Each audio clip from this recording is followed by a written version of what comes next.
Echeverry marked by O'Carroll. Echeverry, knifing through. Unbelievable.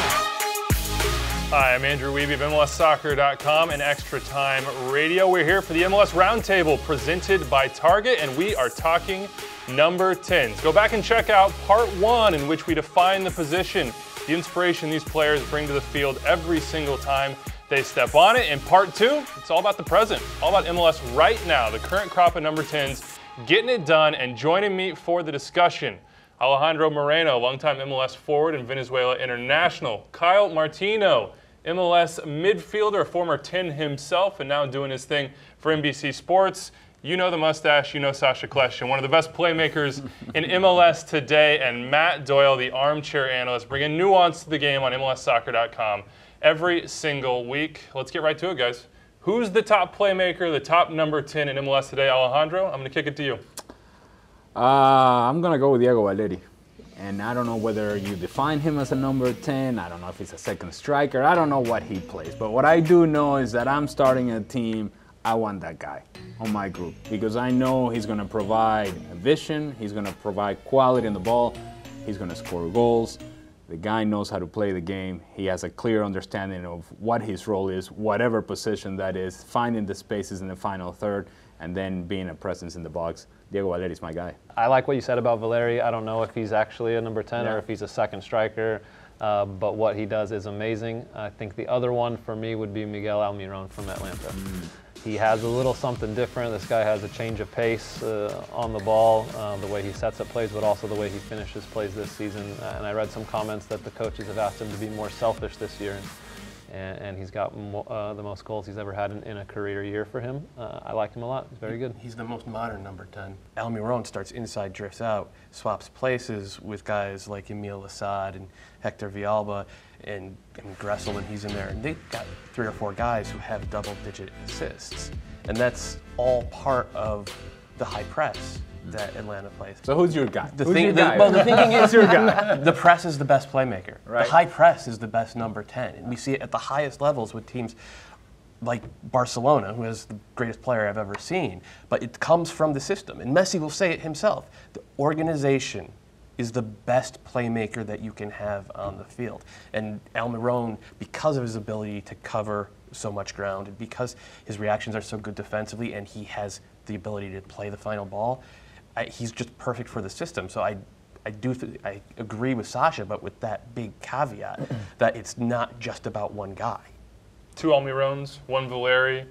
Kyle Martino says. Yeah, I mean, he took my Valeri, so I'm going to make it interesting by taking another player, and my player is Giovinco because he is, to me, what a number 10 is now. Number 10 is kind of, if you want to carry a player, has been pushed to being a goal-scoring player that can break a game open off the dribble, who can create havoc by just being on the ball, picking up his head, shifting his weight, and knowing that off the pass, off the dribble, off a shot, a defense can be ripped apart simply because this guy's on the ball. Giovinco's that guy for me. But the expectation for the number 10 has changed, right? It's not just the assist guy anymore. It isn't just a guy that is keeping the pace and the tempo of the game. It isn't just a guy that is dribbling. He's got to have goals in his game. I'm going to throw Ignacio Piatti at you because he's not a traditional sit back, make that pass, lay it off to him, he'll find runners. He is the runner, sometimes on his own. Is he a number 10? Do we consider him among this group? He wears the number. I think so. I think when you're talking about creative midfielders, guys that make things happen, yes, he makes things happen. He's the type of guy, he plays mostly on the left, but he gets the ball at his feet and he makes things happen. What about guys like Jamaili or Harris Medunjanin, who, to me, they pass the eye test in terms of creativity, in terms of shaking guys off the ball with like a move that doesn't even seem like a move, and suddenly they've created 5 yards of space, and then they ping these passes that open up the defense. Those guys are important guys for their team. I wouldn't call them number 10s. Midfielders that make things happen with the ball, but not always maybe in the final third. I'm going to toss some names out that might split opinions. Giovanni Dos Santos. Over the course of his career, the consistent argument against Giovanni Dos Santos is his own inconsistency. And it has happened at club level, at national team level. And so it's difficult for me from the outside looking in. And even if I were inside that locker room, to deal with a guy that I know has so much talent and they must see it in training, and yet he doesn't quite show it every weekend. We know you're capable, then come on and do it. Because part of being that guy is that you have to be that guy all the time, not just when you feel like it. Being a good number 10, you make everyone around you better, but you can also benefit from having a really good striker. And I think nobody in MLS has benefited more from having a good striker in the last 3 years than me. I've had friends from around the league text me and say, you know how lucky you are to have Bradley playing right in front of you and everything that he does and how difficult he is to play against and how he finishes so many chances. And maybe with Gio, he hasn't had a striker this season to help him out. I'm going to throw some Americans out there before we get out of here. Benny Feilhaber, Lee Nguyen, I'm going to give you both as an option.